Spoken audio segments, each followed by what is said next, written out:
Bonsoir les amis, bienvenue sur la chaîne, j'espère que ça va. Troisième review dédiée à Captain Tsubasa 2018. Vous le savez, c'est désormais une habitude. Tous les lundis soirs, 20h05 sur Anime Digital Network. 20h20 ce soir. Un épisode d'Olive et Tom 2018 est diffusé. Et moi, j'arrive derrière, bam, à chaud. Je vous donne mon avis sur la question. Et puis, je vous fais un petit comparatif avec les images de l'anime original. C'est donc parti pour ce troisième épisode des aventures de Captain Tsubasa.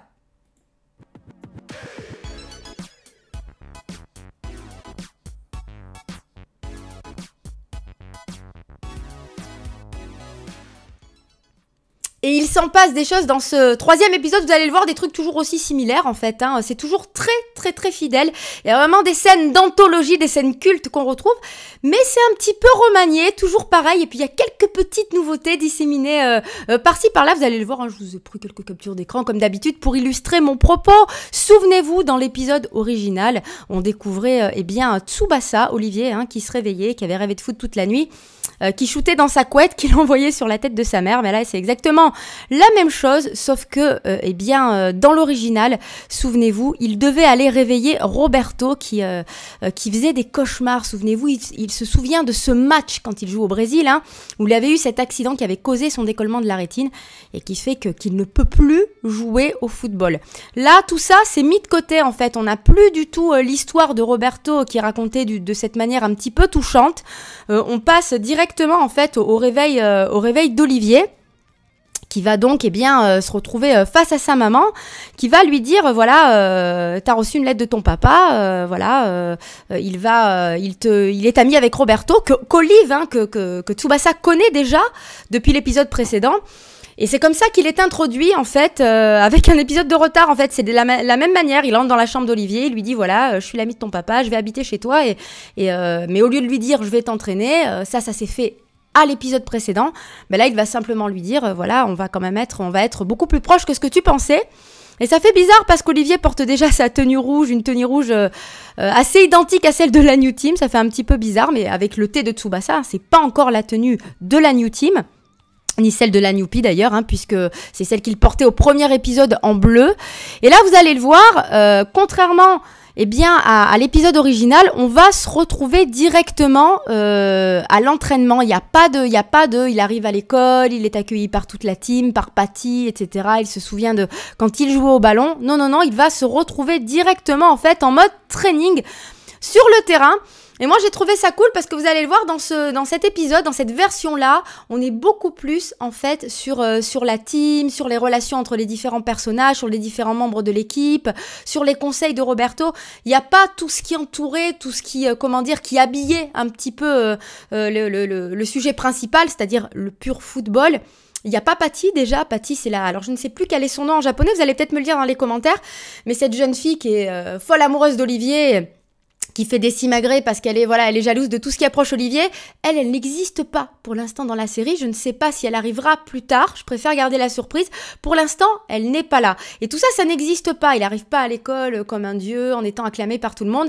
On est direct sur le terrain de foot, en train de s'entraîner. Et je trouve que c'est plutôt cool, en fait. Moi, je trouve que c'est beaucoup plus logique et beaucoup plus réaliste, la manière dont c'est raconté. Donc là, souvenez-vous, hein, dans l'épisode original, il les entraînait, ils étaient tous fatigués au bout de 5 minutes, avec des têtes, des tirs au but, etc.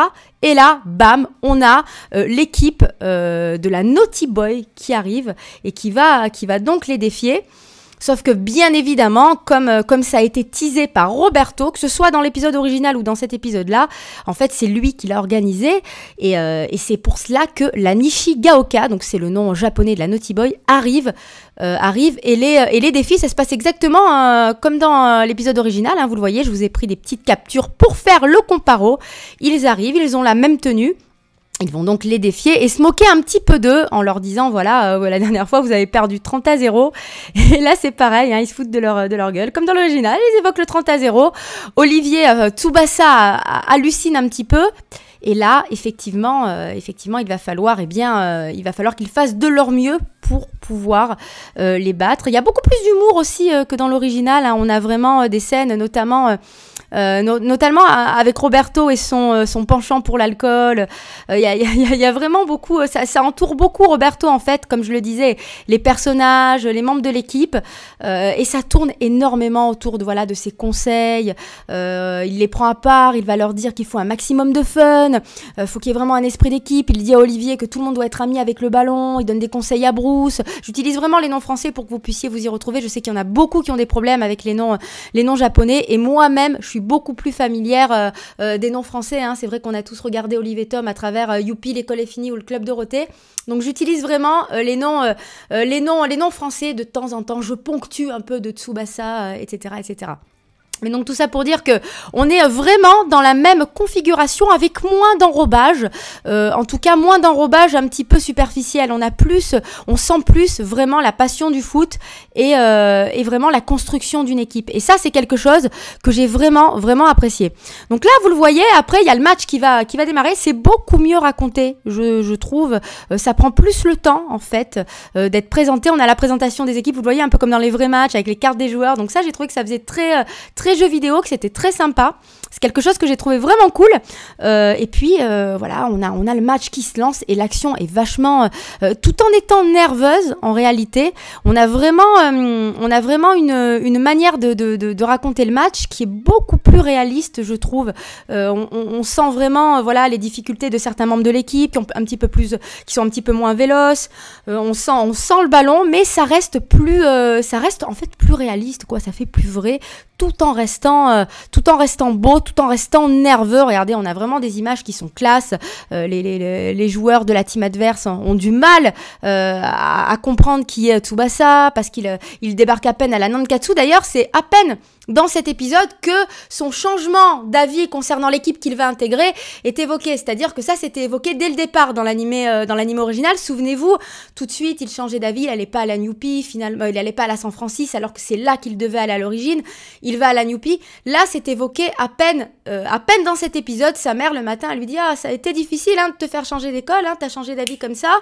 Tu vas aller à la Nankatsu maintenant. » Et c'est juste là que c'est évoqué, en fait. Donc, ça, en fait, c'est amené différemment que dans l'anime original, mais je trouve qu'au final c'est plus logique et on en arrive de toute façon au même point. Donc retour sur le terrain avec un Olivier, un Tsubasa incroyable et magique. Là vous allez vous retrouver donc dans des actions toujours bien menées. On voit bien la construction de l'équipe, l'action est nerveuse, il y a la Naughty Boy qui mène, mais Tsubasa, donc Olivier, reprend très vite le ballon avec un tacle d'anthologie. Là vous le voyez, on a vraiment des scènes qui sont vraiment classe. Il reprend le ballon et là, il va foncer vers le but, mais pas de la manière à laquelle on s'attend, puisque tout comme dans l'épisode original, en fait, il fait demi-tour, il repart, souvenez-vous, vers ses propres cages. Et Bruce lui dit, mais qu'est-ce que tu fais? Tu repars vers nos buts, vers nos cages. C'est pas par là qu'il faut aller. Et là, il se retourne et bam, il décoche un tir d'anthologie. C'est très bien amené. On sent bien la puissance du ballon. On sent bien la frappe d'Olivier. Et là, il marque le but. Et là, tout le monde est content. Ça, d'ailleurs, c'est une image qui était dans le générique, d'Olive et Tom. Souvenez-vous, les moments où ils sont tous contents, où il a tous ses équipiers autour de lui. C'est la joie et la bonne humeur. Donc, tous ces moments-là, on les connaît. Et je trouve qu'ils sont très, très, très bien retranscrits. En fait, c'est vrai que je retrouve pas forcément l'identité des premiers épisodes, enfin pas l'identité, l'intensité, parce qu'il n'y a pas les musiques. Encore une fois, pour moi, c'est vraiment le défaut de ce remake. Ce sont les musiques que je trouve moins fortes, moins présentes, à part l'ending. Je le répéterai à chaque fois parce que l'ending est vraiment cool, puisque c'est l'opening d'origine. Là, les musiques, je les trouve moins présentes, mais c'est plus réaliste, on est plus proche des personnages, les matchs prennent plus le temps d'être racontés. Alors putain, si ça prend plus le temps d'être raconté, je pense que là, au lieu d'avoir une semaine pour un match, je pense qu'on aura à peu près un mois. Ça n'est pas très grave, nous, c'est ce qu'on aimait en tout cas, quand les joueurs se déplaçaient, mettaient du temps à se déplacer, se souvenaient de certaines choses, certains échanges avec d'autres joueurs. Pour moi, c'est ce qui faisait le sel de Captain Tsubasa.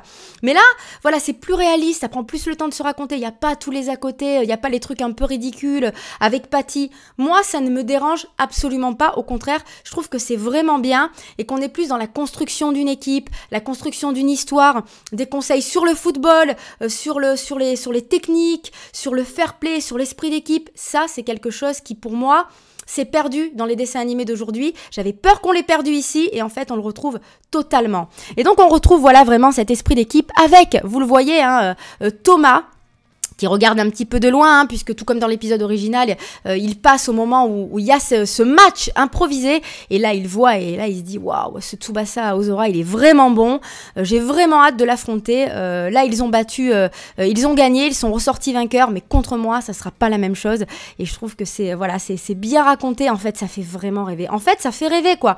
Vive le foot, et on termine en plus sur une image qui est vraiment classe, où là Roberto dit bon ben voilà, je vais faire d'eux, je pourrais peut-être plus jouer au ballon, mais par contre je vais m'occuper d'eux et je vais en faire une véritable équipe de champions. Et tout est vraiment centré sur le seul truc que j'ai trouvé dommage, effectivement, c'est qu'on n'a pas tous les... effectivement, on en apprenait davantage, en fait, dans l'épisode original sur les problèmes de Roberto, qui risquait de devenir aveugle s'il continuait le football. On voyait même de vraies images de joueurs de foot. C'était vraiment un bel épisode à la base, avec Roberto qui était triste. Regardez, je vous ai pris quelques captures pour remuer un petit peu vos souvenirs.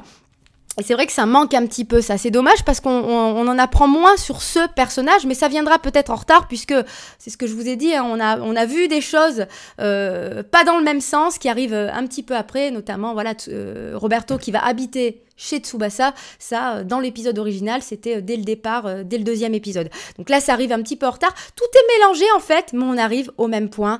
Et ça marche très bien, ça fait le job. On a des combats, on a vraiment des matchs nerveux. Voilà, il y a juste les musiques, je vous dis, qui sont peut-être un petit peu moins, beaucoup moins présentes. Du coup, je retrouve pas forcément la même intensité. Mais honnêtement, sinon...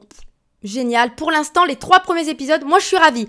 Voilà pour cette review concernant le 3e épisode de Captain Tsubasa 2018. Je vous rappelle que l'épisode est visionnable, bien évidemment, excusez-moi, il commence à être tard, sur Anime Digital Network. Dites-moi ce que vous en avez pensé dans les commentaires, les amis. Laissez le petit pouce bleu si ça vous a plu, évidemment. Et pensez bien à vous abonner, vous le savez, tous les lundis, 20h30, 21h, 21h30 max. Là, j'ai pris un petit peu de retard puisque l'épisode a été diffusé à 20h20. Je vous offre ma review. Comme ça, vous pouvez tout suivre en bonne et due forme. Et puis sur la chaîne, vous le savez, on continue avec le manga et les jeux vidéo essentiellement. Voilà les amis, plein de gros bisous. Je vous souhaite une très bonne soirée.